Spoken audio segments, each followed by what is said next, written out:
Hello students, welcome back to this channel.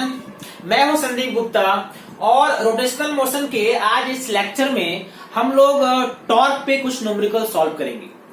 Torque find करना अलग अलग सिचुएशन में बहुत ट्रिकी हो जाता है, इसलिए आगे बढ़ने से पहले हम कैसे टॉर्क फाइंड करते हैं इस पे कुछ एग्जांपल हम लोग आज डिस्कस करेंगे।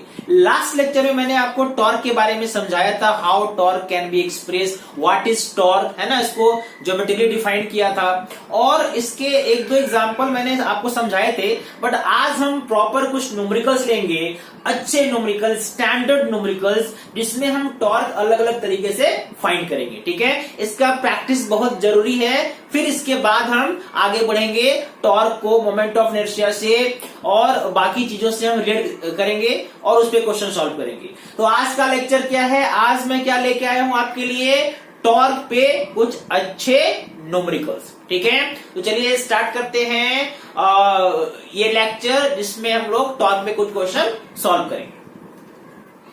ओके, चलो कब कुछ न्यूमेरिकल लेते हैं। पहले हम थोड़े आसान न्यूमेरिकल लेंगे, है ना, उसके बाद धीरे धीरे हम लेवल इंक्रीज करेंगे। ठीक है, तो सबसे पहला मैंने यहाँ पे एक रॉड लिया है जिसपे फोर्स लग रहा है। ठीक है, क्वेश्चन आपका लिखा हुआ है calculate the torque about point O due to the forces. ठीक है, जितने जो भी डायग्राम में सब में अलग अलग फोर्स हैं। एक रॉड है जिसका लेंथ 3 मीटर है ना, सेम रॉड है अलग अलग कंडीशन में। तो सबसे पहले हम बात करते हैं फर्स्ट, है ना। जब मैं यहाँ पे सॉल्व कर रहा हूं उसमें उसके पहले आप क्या करो, स्क्रीन को पॉज करके अपना आंसर निकाल लो। उसके बाद जब आंसर मैं सॉल्व करूंगा फिर हम लोग आंसर मैच करेंगे। करेक्ट, ठीक है। तो पहले वाले में देखो, पहले वाले में दिस इज द एक्सिस, है ना, this is the axis of rotation. Her question में जो एक्सिस है वो रॉड पे परपेंडिकुलर है। ठीक है, फाइन। तो this is the axis and यहाँ पे एक फोर्स F लग रहा है, कितने डिस्टेंस पे, 3 मीटर। और आपको यहाँ पे डायग्राम से दिख रहा है ये एंगल कितना है, 90 डिग्री। तो टॉर्क का फॉर्मूला अगर हम क्वेश्चन नंबर A सॉल्व करते हैं, टॉर्क इक्वल टू क्या होता है, RF साइन थीटा। क्या होता है, RF साइन थीटा। यहाँ पे R कितना है, 3 है, R is 3 and F is 10 Newton, 3 into 10 और साइन एंगल कितना है, साइन 90, मतलब ये कितना हो गया, 30 newton metre. First answer. Direction कैसा, तो देखो ये जो फोर्स आपने इस पे लगेगा ये इसको कैसे घुमाएगा, ये इसको क्लॉकवाइज घुमाएगा। तो हम क्या लिखेंगे, हमारा टॉर्क 30 न्यूटन मीटर है और डायरेक्शन लिखेंगे हम क्लॉकवाइज। फर्स्ट आंसर आ गया। ठीक है, आपका भी इतना आया था ना। सेकंड देखो, अब हम बी पे आते हैं। बी पे एक फोर्स फिर वही 3 मीटर डिस्टेंस पे लग रहा है, बट यहाँ पे एंगल अलग है। R, this is R and this is F. ठीक है, आर और एफ के बीच में कितना एंगल है, 37। तो आपको मालूम है कि एफ का हमें कौन सा फोर्स चाहिए, हमें ओनली परपेंडिकुलर फोर्स चाहिए। और ये फोर्स कितना हो जाएगा, एफ साइन 37। इस फॉर्मूला के हिसाब से भी निकाल सकते हैं। टॉर्क इक्वल टू आर कितना है, आर तो 3 है, एफ कितना है, 10 है, और साइन 37 कितना होता है, तो साइन 37 हो गया 3/5। दैट मीन्स ये हो गया 6 18 ही ना, हाँ, 18 न्यूटन मीटर। और इसका जो कंपोनेंट है, परपेंडिकुलर कंपोनेंट, ये कैसे घुमाएगा इसको, ये इसको एंटी क्लॉकवाइज घुमाएगा। दैट मीन्स यहां पे ये टॉर्क कैसा है, एंटी क्लॉकवाइज। ऐसा ही है ना। ठीक है, अब ध्यान से देखो, मैंने आपको बोला था जब एंगल 90 होता है तो टॉर्क मैक्सिमम होता है। सेम पॉइंट पे फोर्स लग रहा है, लेकिन एक फोर्स परपेंडिकुलर है 90 डिग्री पे और एक फोर्स 37 पे है। टॉर्क का डिफरेंस देख लो। सेम फोर्स आपने लगाया, सेम पॉइंट पे लगाया, लेकिन एंगल के कारण उसी फोर्स का यहाँ पे टॉर्क 30 आया और यहाँ पे टॉर्क 18 आया, है ना। इसलिए टॉर्क तभी मैक्सिमम होगा जब आर और एफ के बीच एंगल कितना होना चाहिए, 90 डिग्री। करेक्ट है, ओके। थर्ड आते हैं, सी देखो, सी को ध्यान से देखो तो इस बार यहाँ पे दो फोर्स है ना। एक फोर्स ये 5 न्यूटन लग रहा है एक्सिस से 1 मीटर डिस्टेंस पे, और एक फोर्स लग रहा है F10 न्यूटन, ये लग रहा है 3 मीटर पे, यहाँ पे सेम 37 डिग्री एंगल पे, है ना।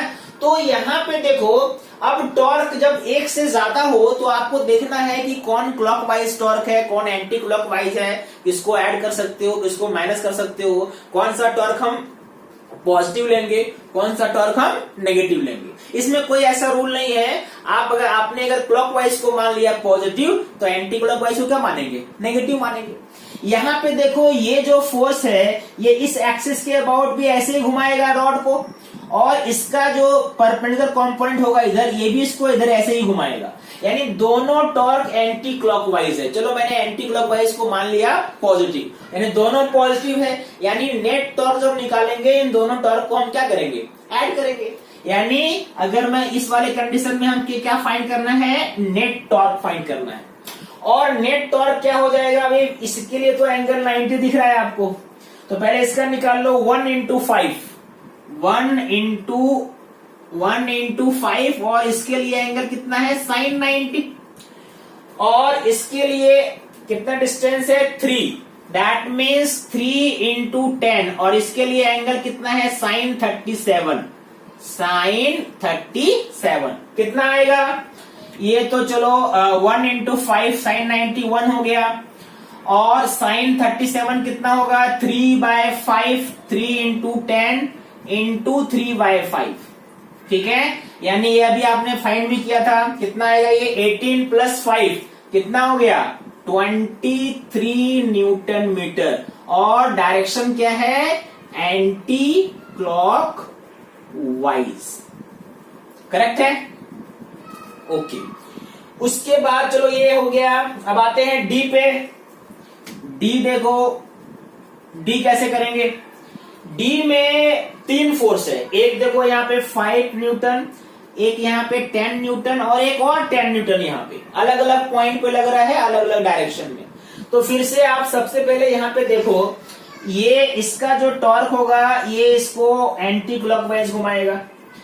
इसमें देखो, ठीक है, इसका जो ये परपेंडिकुलर कंपोनेंट होगा, है ना, ये इधर घुमाएगा नीचे, नीचे करने मतलब कैसे घुमाएगा इसको, क्लॉकवाइज।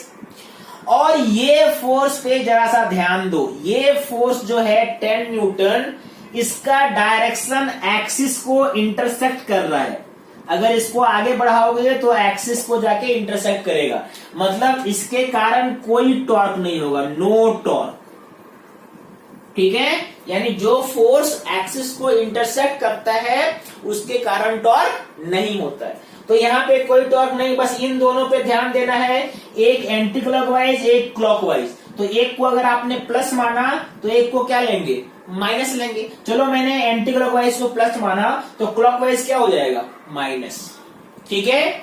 तो डी में हम क्या लिखेंगे, नेट टॉर्क लिखेंगे।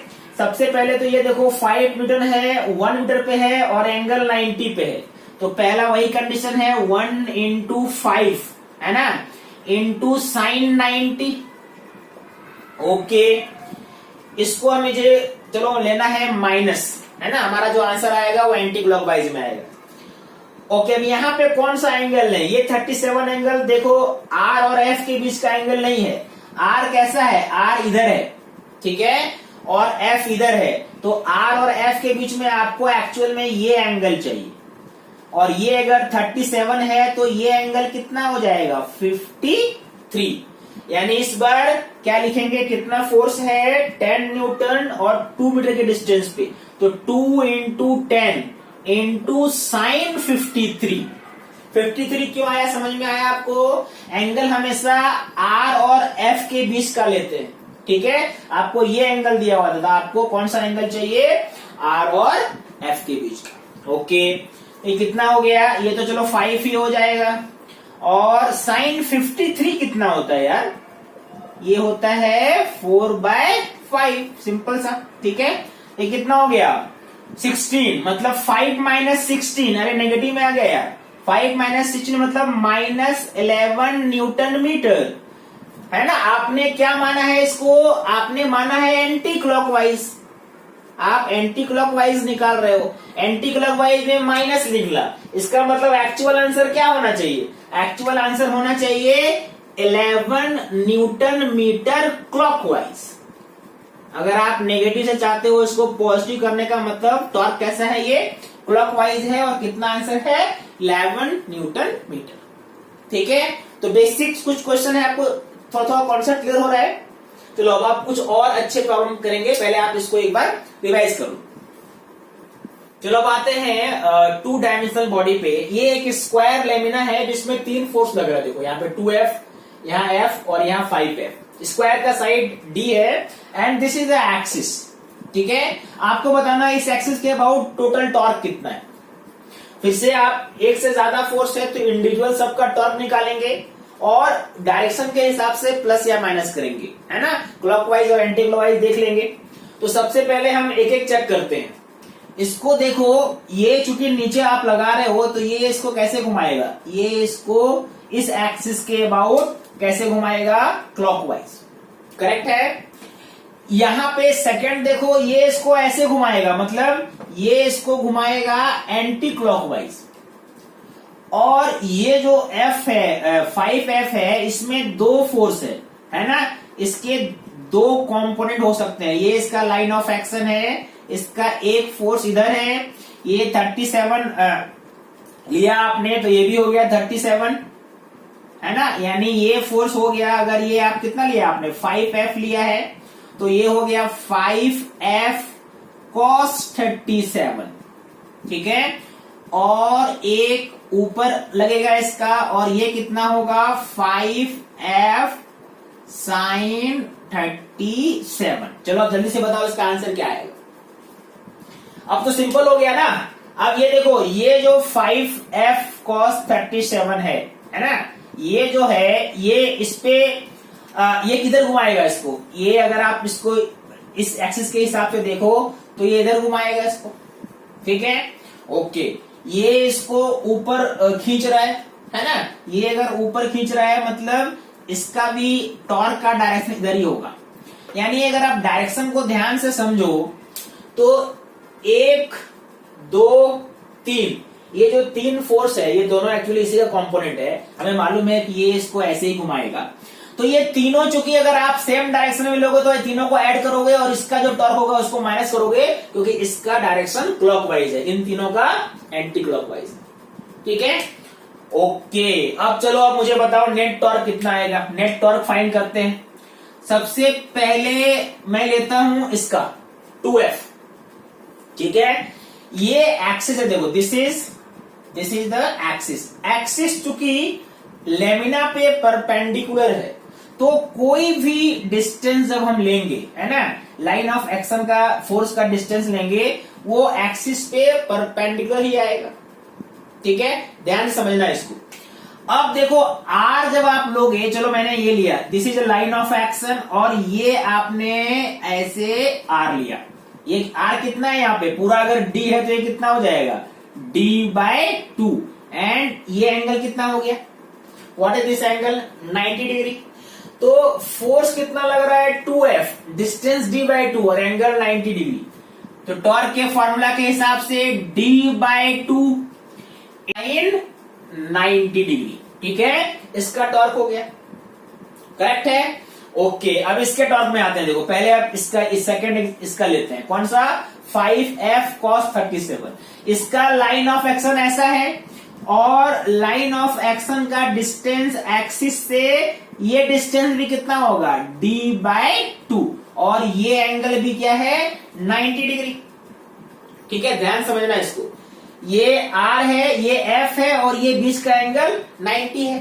R कितना है, R है D/2 और फोर्स कितना है 5F cos 37 और एंगल कितना है, एंगल है sin 90।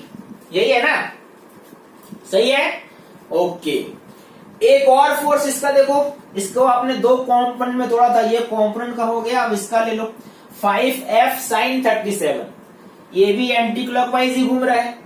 इसका लाइन ऑफ एक्शन ऊपर है और लाइन ऑफ एक्शन से एक्सिस का डिस्टेंस फिर से क्या लेंगे d/2 और ये एंगल है 90 डिग्री। यानी इस बार फिर से हम क्या लिखेंगे, d/2 इंटू ये फोर्स कितना है 5F sin 37, ठीक है, 5F sin 37, 5F sin 37 का एंगल कितना है, यहाँ पे 90 डिग्री एंगल है, इंटू साइन 90। चलो ये 1 2 3 हो गया। अब ये फोर्स देखो, ये क्लॉकवाइज इसको मानेंगे नेगेटिव, ये कौन सा मानेंगे इसको नेगेटिव। इसका भी लाइन ऑफ एक्शन से डिस्टेंस कितना है, लाइन ऑफ एक्शन से एक्सिस का कितना डिस्टेंस है d/2, लेकिन ये माइनस में हो जाएगा d/2 into F into sine 90, ठीक है। ये आप आसानी से एक लाइन में कर सकते थे, बट मैंने पूरा आपको लिखने में पूरा मैंने लिख के किया ताकि कोई भी अगर डाउट हो तो वो क्लियर हो जाए।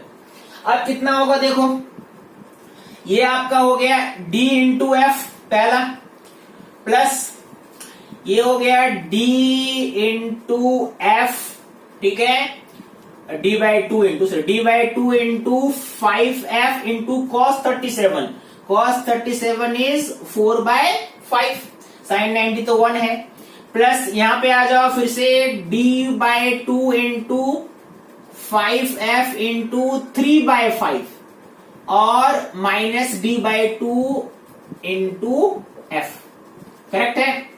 चलो ये 5 कैंसिल, यहाँ पे ये 2 हो गया, यहाँ पे भी ये 5 cancel, that means df plus यहाँ पे आपका हो गया 2df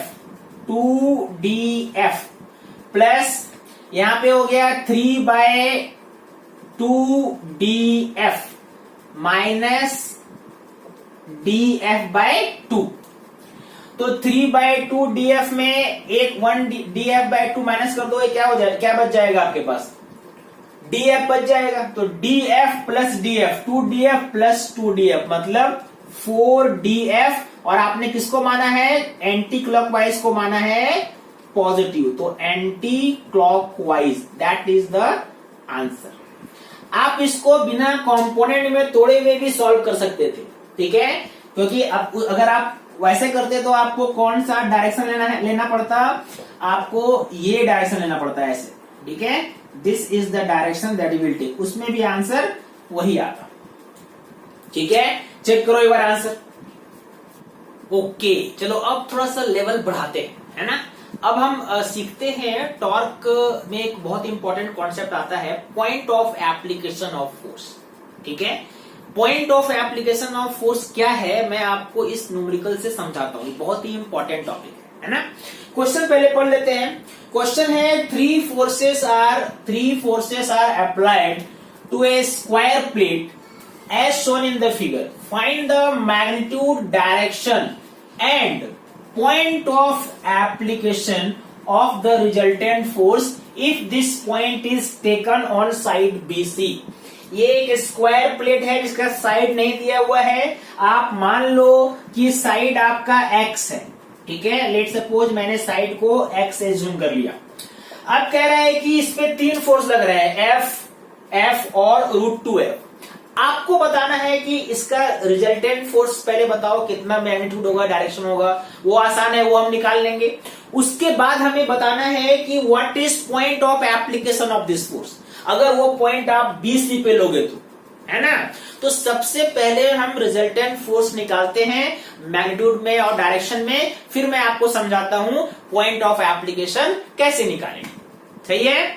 ओके तो आप पहले तो यहाँ पे देख लो, ये F जो है, आप इसको अगर I एक्सिस मानते हो तो ये X एक्सिस को मानते हो तो ये क्या हो जाएगा, FI कैप। ये अगर X है तो ये Y कैप, तो ये क्या हो जाएगा FJ कैप। ये √2 है तो इसका भी आप 2 कंपोनेंट ले सकते हो इधर, चूंकि ये स्क्वायर है इसलिए ये एंगल क्या होगा 45 डिग्री, ठीक है, 45 भी होगा ना। तो अगर ये एंगल 45 होगा तो इधर का ये कंपोनेंट कितना हो गया √2F, ठीक है, √2F इंटू cos 45, मतलब ये भी आपका हो गया F, ठीक है, इस तरफ।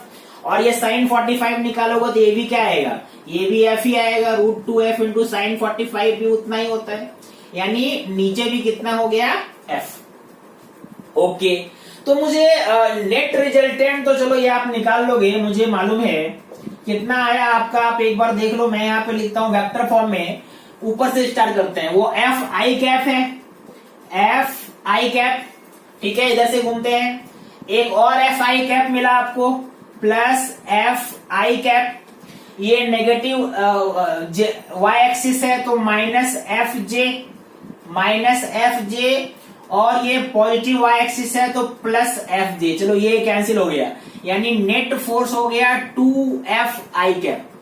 मैंने नेट फोर्स मैग्नीट्यूड में भी निकाल लिया और डायरेक्शन में भी निकाल लिया। नेट फोर्स कितना है 2f और डायरेक्शन क्या है पॉजिटिव आई कैप, मतलब प्लस पॉजिटिव एक्स एक्सिस की तरफ डायरेक्शन है। नेट फोर्स इस प्लेट पे इधर लग रहा है ना।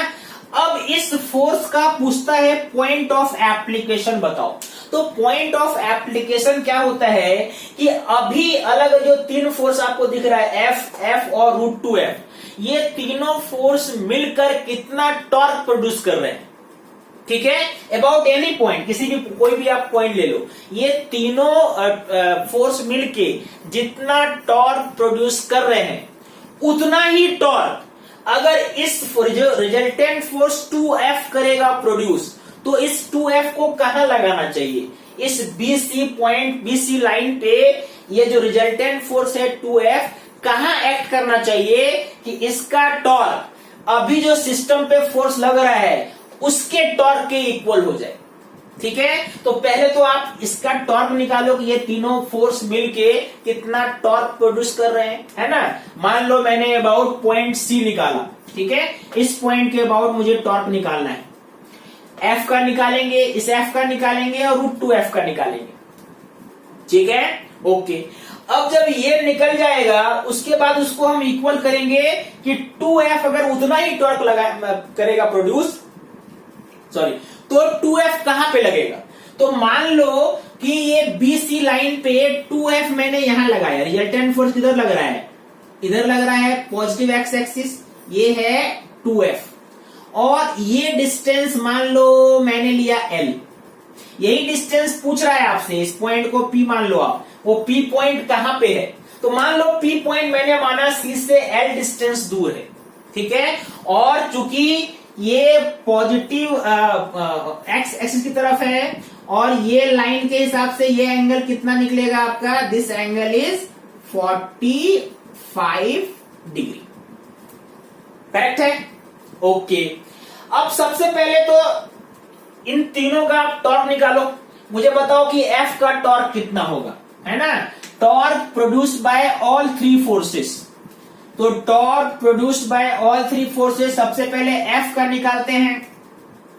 बताइए F किधर लग रहा है, F का डायरेक्शन इधर है ना, और एक्सिस से कितना डिस्टेंस है, L डिस्टेंस दूर है, ठीक है, और L नहीं, ये पूरा कितना डिस्टेंस मैंने साइड कितना लिया है, X लिया है, कितना डिस्टेंस दूर है, X डिस्टेंस दूर है, और X और F के बीच में कितना एंगल है, दिस एंगल इज 45।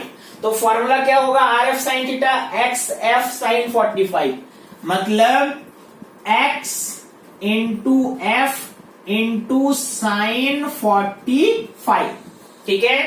किधर घुमाएगा ये जाहिर है कि ये इसको इधर घुमाएगा क्लॉकवाइज, करेक्ट है। मान लो मैंने क्लॉकवाइज को पॉजिटिव मान लिया, एक फोर्स हो गया, ठीक है। दूसरा फोर्स यहां आते हैं, ये फोर्स में आते हैं, इस फोर्स पे ध्यान से देखो, ये फोर्स ऊपर लग रहा है और इस बार इसका यहां से डिस्टेंस, एक्सिस से डिस्टेंस, ये पूरा डिस्टेंस इसका डायगोनल जो कि कितना होगा √2x, और एंगल कितना है 90, और ये भी कैसा घुमाएगा, क्लॉकवाइज ही घुमाएगा, क्लॉकवाइज को हमने पॉजिटिव माना है, तो प्लस इस बार क्या हो गया √2x into F into sign 90, correct है। चलो ये फोर्स हो गया, ठीक है, ये फोर्स हो गया। अब इस फोर्स पे आते हैं, √2f, ठीक है। √2f, दिस इज √2f, है ना। अगर देखो तो √2f कितना हो जाएगा, आप यहाँ पे सी से देखो √2f के आपने दो कंपोनेंट लिए हैं, ठीक है। एक कंपोनेंट f नीचे है और एक कंपोनेंट f इधर है। दो कंपोनेंट लिया है, कंपोनेंट के हिसाब से नहीं करते हैं। ये देखो √2f है, ये √2f और ये डिस्टेंस x, और ये पूरा एंगल क्या है 90 है ना। और ये कैसे घुमा रहा है, इसको अगर आप देखोगे इसका जो डायरेक्शन है घुमाने का ये ऐसा है ना। ये इधर खींच रहा है मतलब डायरेक्शन इधर होगा, है ना। स्मॉल एंगल के हिसाब से देखते हैं तो ये डायरेक्शन क्या है, एंटी क्लॉकवाइज है। ये दोनों पॉजिटिव था क्योंकि ये डायरेक्शन क्लॉकवाइज, ये डायरेक्शन क्या है एंटी क्लॉकवाइज, यानी यहाँ पे आपको माइनस लेना पड़ेगा। चलो माइनस लेते हैं। और वैल्यू कितना है, फोर्स ये है √2f, और ये डिस्टेंस कितना है x, ठीक है। दिस इज √2f और ये x, और एंगल कितना है sin 90। sin 90 मैंने क्यों लिया ये ध्यान दो, ये लाइन ऑफ एक्शन, ये r वेक्टर है ना, एक्सिस से इतना डिस्टेंस है, ये एंगल 45, ये भी 45 होगा, मतलब ये एंगल 90। ओके, ये निकल गया नेट टॉर्क।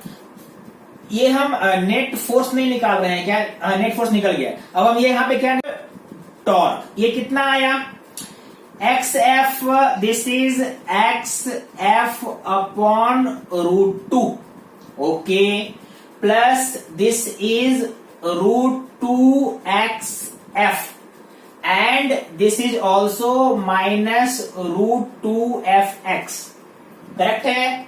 इन दोनों को कैंसिल कर दो, ये तो कैंसिल हो गया, यानी नेट टॉर्क कितना आया, ये आया XF बाय √2, XF बाय √2, और ये डायरेक्शन क्या है, आपने क्लॉकवाइज को प्लस माना है तो ये क्या हो गया, डायरेक्शन क्लॉकवाइज। अब इतना ही फोर्स, इतना ही टॉर्क, अगर ये नेट फोर्स जो 2Fi आपने निकाला ये प्रोड्यूस करेगा, है ना, तो कहां पे लगाएंगे। मान लो ये 2F आपने L पे लगाया, तो पहले तो आप 2F का निकाल लो कितना टॉर्क प्रोड्यूस कर रहा है ना। ध्यान से समझना, torque produced bye resultant force, जो आपने कहां पे लगाया है, अप्लाइड एट P पे आपने लगाया है, ठीक है।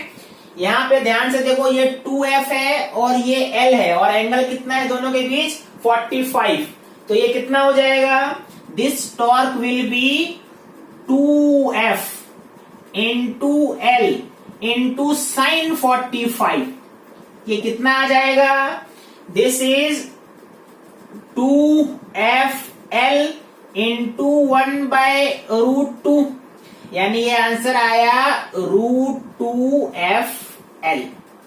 अब आपको सबसे इंपॉर्टेंट है कि जो नेट टॉर्क हो रहा है ना, नेट टॉर्क, ये भी इसका भी देखो डायरेक्शन कैसा होगा, और ये इस एक्सिस के हिसाब से देखोगे तो इधर ही घुमाएगा। अब ये जो टॉर्क है ना, जो आपका आप तीनों फोर्स मिलकर कर रहा था प्रोड्यूस, उतना ही टॉर्क अगर ये अकेला करेगा प्रोड्यूस, तो L का वैल्यू क्या होगा, यानी इन दोनों को आपस में इक्वल कर दो, तो ये क्या हो जाएगा, दिस इज XF बाय √2, और अभी इसका कितना टॉर्क है, √2FL, FF कैंसिल, मतलब L is equal to √2 into √2, मतलब X बाय 2, यानी पॉइंट ऑफ एप्लीकेशन कहां पे है, जो आपने P पॉइंट लिया था, ये P पॉइंट एग्जैक्ट मिडिल में होना चाहिए, है ना। अगर आपने इसको X माना है तो ये एग्जैक्ट मिडिल में अगर होना चाहिए, that is point of application of force, यानी उस पॉइंट पे अगर रिजल्टेंट फोर्स लगता तो उतना ही टॉर्क प्रोड्यूस होता। तीन फोर्स के जगह अगर आपने वो सिंगल फोर्स वहां पे लगाया होता तो उतना ही टॉर्क प्रोड्यूस होता जितना ये तीनों मिलके कर रहे थे।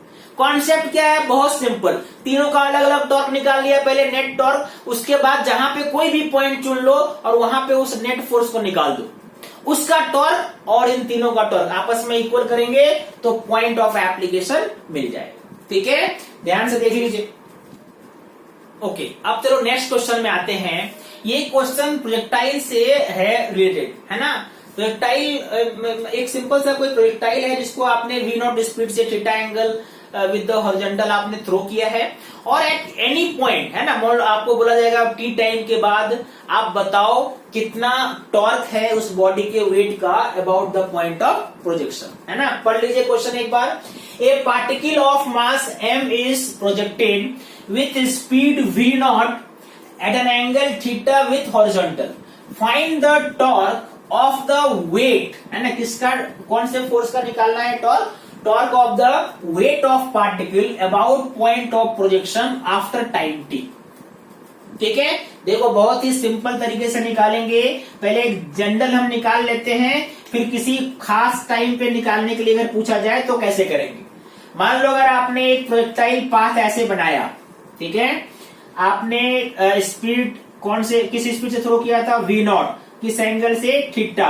मान लो t टाइम के बाद, ठीक है, मान लो t टाइम के बाद पार्टिकल यहां पे पहुंचता है p पॉइंट पे, ये इसका पॉइंट ऑफ प्रोजेक्शन है। आपको इस पॉइंट पे जब पार्टिकल है तो इसका वेट किधर होगा? नीचे होगा, mg, ठीक है, मास m दिया हुआ है। इसका टॉर्क इसके अबाउट पूछ रहा है आपसे, है ना। तो आपको क्या चाहिए? ये आपका डिस्प्लेसमेंट वेक्टर चाहिए, है ना, यही होगा ना आर वेक्टर, मतलब कि line of action of force का डिस्टेंस, ठीक है, कहां से? एक्सिस से। अगर इसका कोऑर्डिनेट ऑफ एक्स वाई लेते हो, ठीक है, तो this is X and this will be Y. तो ये जो पोजीशन वेक्टर है आर वेक्टर, ठीक है, आर वेक्टर को अपन क्या लिख सकते हैं? इसको लिख सकते हैं एक्स आई, इसको लिखेंगे X I cap plus Y J cap. और टॉर्क का फॉर्मूला क्या होता है? R cross F. R vector आपने क्या लिखा? आर वेक्टर आपने लिखा X I plus Y J, और एफ किधर लग रहा है? एम जी डाउनवर्ड, मतलब माइनस जे, यानी ये क्या है? This is M G minus J क्या। बस ये आप मल्टीप्लाई कर, ये क्रॉस प्रोडक्ट कर लेंगे तो हमारा आंसर यहाँ पे देखो आ जाएगा। ठीक है, अभी उसके बाद हम टी टाइम के हिसाब से भी लिखेंगे, बट पहले जो बेसिक कॉन्सेप्ट है वो समझ लीजिए। पहले तो देखो x इंटू एम जी, ठीक है, ये क्या हो जाएगा? x इंटू एम जी, ठीक है, और ये माइनस, इसका माइनस चलो बाहर रखते हैं। ये क्या हो गया? I cross J, I cross J, correct है? Okay, plus y into M G, और इस बार क्या है? J cross J. आपको मालूम है J क्रॉस जे 0 हो जाएगा, और I क्रॉस जे क्या होगा? K, यानी टॉर्क का फॉर्मूला क्या आया? टॉर्क का फॉर्मूला आया x into M G into K cap minus में। This is the formula to find torque at any point. अब आपसे पूछ रहा है टी टाइम पे, तो टी टाइम पे आपको y कोऑर्डिनेट नहीं चाहिए, आपको ओनली x कोऑर्डिनेट चाहिए। और आपको मालूम है कि x कोऑर्डिनेट कैसे निकालते हैं। x कोऑर्डिनेट के लिए हम ये वेलोसिटी का ये कॉम्पोनेंट लेंगे, और ये कितना हो जाएगा? v0 cos थीटा इंटू कितना टाइम है? t। This is x, u into T, there is no acceleration along x axis, correct? यानी ये आंसर क्या आएगा इसमें? Torque equal to minus v0 cos theta into T into M G in K cap. अगर आपसे पूछा जाता है कि चलो अगर ये पॉइंट मान लो मैक्सिमम हाइट पे होता है, यहां पे होता है ऐसा, ठीक है, अगर मान लो ये पॉइंट यहां पे आपसे पूछा जाता इस पॉइंट पे टॉर्क बताओ, तो इस पॉइंट पे आपको मालूम है कि t कितना होता है? यहां से यहां तक जाने के लिए पूरा t कितना होता है? T equal to U sine theta by G. तो बस ये T का वैल्यू चेक कर लो। ये मैंने अलग से बताया, क्वेश्चन में नहीं पूछा गया था, बट मैंने अगर आपको पूछा जाए कि मैक्सिमम हाइट पे टॉर्क बताओ, तो मैक्सिमम हाइट तक जाने में कितना टाइम लगता है, u sine theta by g. यानी ये क्या हो जाएगा, this is minus we naught cos theta into t के जगह में क्या लिखेंगे, वी नॉट, यहां पे यू के जगह में क्या वी नॉट दिया हुआ है ना क्वेश्चन में, V naught sine theta by G into M G और के कैप। यानी कितना आंसर आता, this will be minus we naught square, है ना, sine theta cos theta M G, अच्छा जी तो कैंसिल हो गया ना, into M, V naught square sine theta cos theta into M into K cap. This is the torque of the weight at maximum height about the point of projection. तो projectile motion पे अगर ऐसा कोई question हो, कहीं में भी torque निकालना हो तो आप निकाल सकते। ओके, अब देखो एक प्रॉब्लम लेते हैं लैडर से रिलेटेड। लैडर वाले प्रॉब्लम आपको बहुत मिलेंगे, और इसमें इक्विलिब्रियम, जब नेक्स्ट जो लेक्चर होगा वो इक्विलिब्रियम ऑफ फोर्सेस में होगा, उसमें मैं इससे बहुत सारे क्वेश्चन सॉल्व करूंगा। तो अभी मैं आपको बस ये समझाता हूं हम टॉर्क कैसे निकालेंगे, है ना। मान लो एक लैडर जो है वो इक्विलिब्रियम में है, मतलब रेस्ट में है वॉल पे, ये वॉल स्मूथ है, ये वॉल रफ है, ठीक है। इस वॉल को रफ होना जरूरी है, नहीं तो ये इक्विलिब्रियम में नहीं रहेगा, ठीक है। दोनों वॉल भी रफ हो सकते हैं, है ना, वो कंडीशन हम लोग बाद में करेंगे डिस्कस। अभी ये रफ है और ये स्मूथ है। ये लैडर हॉरिजॉन्टल वॉल के साथ थीटा एंगल बना रहा है ना। वो लैडर का लेंथ मान लो L है, मास M है, ये O पॉइंट उसका सेंटर ऑफ मास है, ठीक है।